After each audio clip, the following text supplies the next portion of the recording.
Maligayang pagdating sa Santa Fe Depot ng San Diego. Ngayon, sasakay tayo sa Coaster, ang napakagandang commuter rail line ng Southern California na mula rito papuntang Oceanside. Dito magsisimula ang paglalakbay sa Santa Fe Depot ng San Diego. Binuksan ng Santa Fe Railway noong 1915 ang istasyon ay pinakatimog na dulo ng Amtrak Pacific Surfliner at mga tren ng Coaster at hintuan ng Green at Blue Line tram ng San Diego. Parang bumalik tayo sa nakaraan pagpasok sa loob.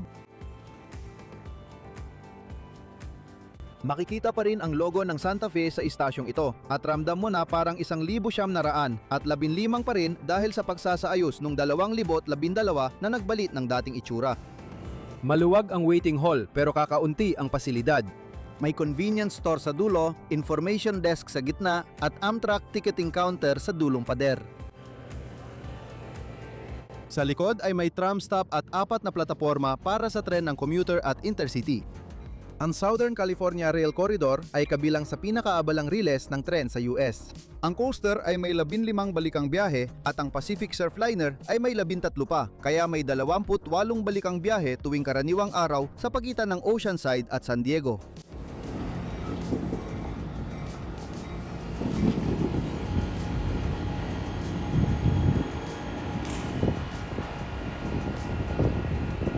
Habang ang Santa Fe Depot ang kasalukuyang dulo ng Coaster, magsisimula na ang konstruksyon ng bagong dulo nito, ang Downtown San Diego Station. Ang istasyon na may iisang plataporma ay itatayo sa pagitan ng 1st at 5th Avenue, magbibigay ng diretsong biyahe sa mga pangunahing lugar habang binabawasan ang siksikan sa koridor ng San Luis Obispo at San Diego. Inaasahang magsisimula ang konstruksyon sa bandang huli ng taon na ito at matatapos sa taong 2027. Mabibili ang ticket ng Coaster train sa ticket machine sa Plataforma 3 o online. Ang biyahe natin ngayon ay nagkakahalaga ng $6.50, isang napakamakatwirang pamasahe para sa 41 milyang nilakbay. Habang sumusulong, nakita natin ang bukas na pinto at pwede nang sumakay. Nakapaghanap tayo ng upuan sa itaas na palapag, nag-ayos na tayo at umalis na ang ating tren mula sa San Diego.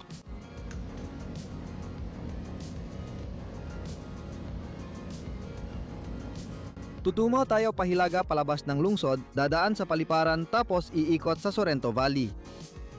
Sinalubong tayo ng karagatan sa Del Mar at Solana Beach, kumakaway ang Pasipiko habang dumaan tayo. Nadaanan natin ang mga hintuan sa Encinitas at Carlsbad at nagtapos ang biyahe sa Oceanside Transit Center sa Hilaga. Ang biyahe natin ngayon ay 41 milya sa loob ng 1 oras at 2 minuto.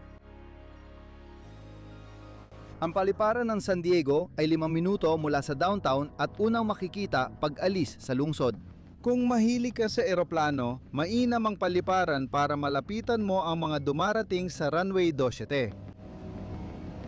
Ang Coaster ay gumagamit ng Bombardier bi-level coaches na hinihila ng Siemens SC-44 lokomotibo. Itong unahang bagon ay isa sa mga bagong inayos ng Coaster na may bagong upholstery, carpet at pinahusay na ilaw, dagdag na charging stations at bagong pintura. Dahil ang mga upuan ay nakaayos sa grupo ng 4, maraming espasyo para sa mga nag-iisang biyahero. Mayroon akong halos 1 talampakan at kalahati papunta sa susunod na hanay ng upuan at may espasyo sa ilalim para iunat ang mga paa.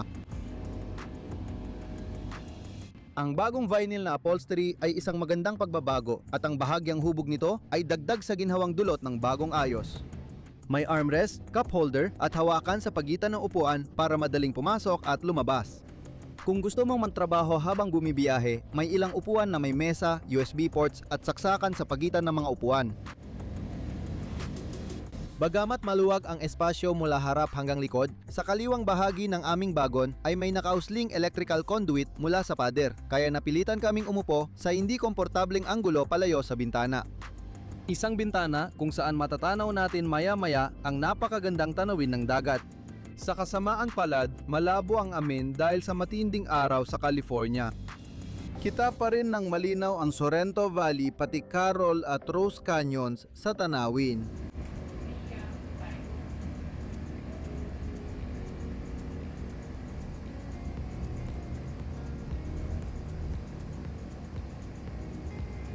Ang pakukumpuni at ang pagkakaroon ng bagong kotse ay magkaibang usapan. Kamakailan nagdagdag ang Coaster ng unang 3 sa 11 cab car ng Serye 10 sa fleet nila. Ang mga bagong kotse ay may mas pinakinis na harapan, pinahusay na kaligtasan at kaparehong nirepreskong interior. Umasa akong makakakita ng isa sa biyahe natin ngayon, pero ang nirepurbish na coach na lang muna ang pagtiyagaan natin. Halos pareho ang ibaba at itaas ng ating dalawang palapag na kotse. Mas maraming karaniwang upuan, ilang pwesto para sa may kapansanan at banyo.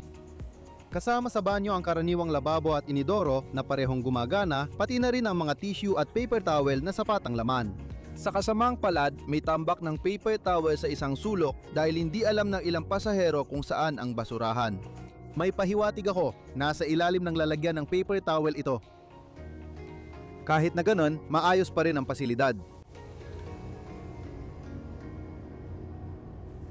Paglabas ng Sorrento Valley, narating natin ang pinakamagandang bahagi, ang bahaging tabing dagat. Dumadaan ang mga tren ng Coaster at Pacific Surfliner sa tabi ng baybayin at mas mababa sa 100 talampakan mula sa bintana ang dagat.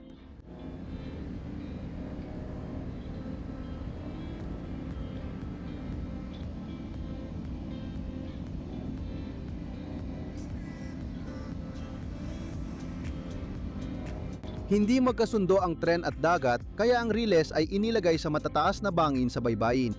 Parang gusto talaga ni Inang Kalikasan pagtagpuin ang tren at dagat, kaya tuloy-tuloy niyang inaanod ang mga bangin at mga riles sa itaas. Tuloy ang laban ng mga inhinyero at karagatang Pasipiko para matiyak ang operasyon ng mga tren. Madalas, nananalo ang kalikasan, kaya nagkakaroon ng pagkaantala at pagkansela ng biyahe sa baybayin.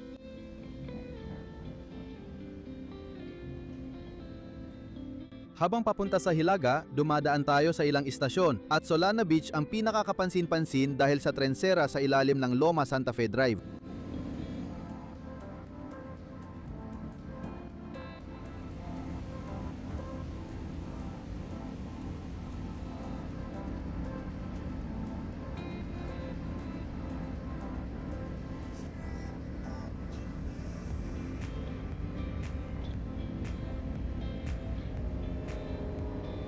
Unti-unting natatakpan ang karagatan habang suburbia ang namamagitan sa atin at Pasipiko hanggang huminto ang tren sa Oceanside sa pinakahilagang dulo ng linya.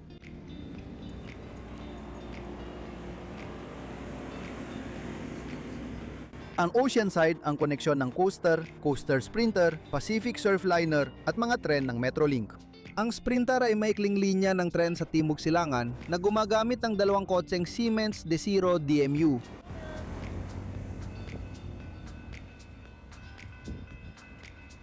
At syempre, kung maghihintay ka ng matagal-tagal, baka makita mo ang Amtrak GE8 bilang 500 at 10 na humihila sa Pacific Surfliner Comet Set. Ginadamit lang ang Comet Set bilang reserba kapag hindi magamit ang Surfliner Set.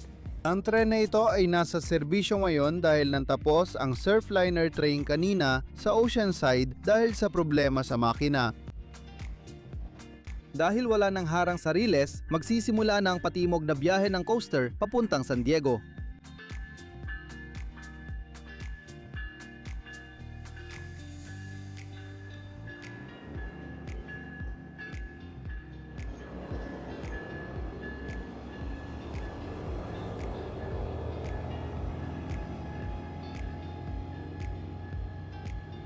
Ngayong nakaalis na ang tren at biyahe, oras na para tapusin ang video natin ngayon.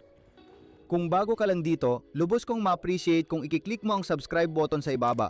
Libre lang ito at malaking tulong para masuportahan ang channel. Maraming salamat at shoutout sa aking mga tapat na patron at miyembro. Ang galing ninyo at sobra kong pinahahalagahan ang napakalaking kabutihang loob ninyo. Kung gusto mong mapabilang ang pangalan mo sa video o suportahan ang channel, bisitahin lang ang mga link sa description. Sa ngayon, yan lang muna para sa inyo. Salamat sa pagsama. Magkita tayo sa susunod.